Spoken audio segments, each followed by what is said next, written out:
તો દેશમાં NEET paper લીકનો વિવાદ હજુ તો શમ્યો નથી, તેવામાં ગુજરાતમાં એક પેપર લીક થઈ ગયું છે। જામનગરમાં આયુર્વેદ યુનિવર્સિટીમાં શલ્યતંત્રનું એક પેપર લીક થઈ ગયું છે।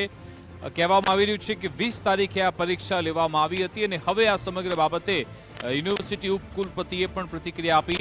આયુર્વેદ યુનિવર્સિટીમાં ઉપકુલપતિ નરેશભાઈ જૈને નિવેદન આપ્યું છે। તેમણે કહ્યું કે આ બાબતે 3 સભ્યોની કમિટીનું ગઠન થયું છે, તપાસ થશે। 26 કેન્દ્રો પર 2000 જેટલા વિદ્યાર્થીઓ પરીક્ષા આપી હતી।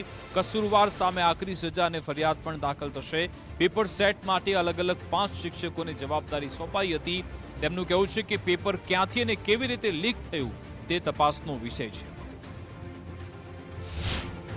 20 તારીખના રોજ ગુજરાત આયુર્વેદ યુનિવર્સિટીના એક કોલેજમાં શલ્યતંત્ર વિશેનું એક્ઝામ હતું, પેપર હતું।